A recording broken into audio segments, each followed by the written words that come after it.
Retour au bord de l'eau pour évoquer celui que l'on surnomme le seigneur des gaves, le roi des poissons, le saumon. Sans lui, le Béarn ne serait sans doute pas ce qu'il est. Le fait est assez exceptionnel pour être souligné.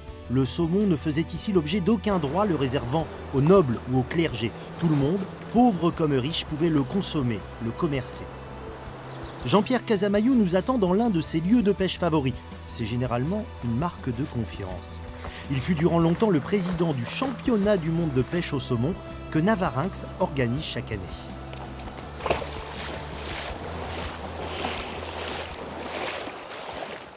Je vais oser la question qu'il ne faut jamais poser à un pêcheur. Est-ce que ça mord? Merveilleux, quelle belle question. Jean-Pierre, racontez-moi le périple complètement fou que fait ce poisson, le saumon, pour venir ici dans le Gave d'Oloron. Ah ben ça fait partie des voyages extraordinaires, ça. Le saumon emprunte le Gave d'Oloron après être passé par l'Adour, le Gave réunis. Et il vient chercher à se reproduire dans le Gave d'Oloron. Il arrive d'où, là? Le saumon atlantique va jusqu'au Groenland. Ouais, ouais.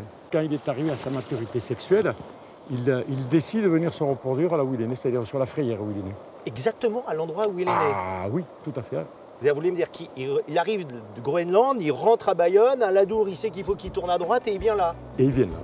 C'est complètement et il ne se trompe incroyable. jamais. Le saumon et le Gave, c'est quand même une histoire assez folle. C'était la nourriture de base, c'était un peu le cochon du Béarn, on pourrait presque dire. Oui, c'était plus que le cochon du Béarn, parce que dans les fermes autrefois, il fallait aussi nourrir les domestiques. Et on en a mangé énormément, tant et si bien que j'ai un contrat de louage chez moi d'un domestique paysan, où il précisait dessus qu'il ne souhaitait pas manger plus de 3 fois du saumon par semaine. À propos d'une dernière question, vous qui êtes un fin pêcheur, votre métier, c'est quoi à la base? Je fais le boudin le mercredi et l'andouille toute la semaine. Je suis charcutier. C'est vrai? Oui. Je suis charcutier. Donc vraiment pêcheur, mais par passion? Par passion et puis par excès, par omission, je ne vous cache pas. Je suis pêcheur.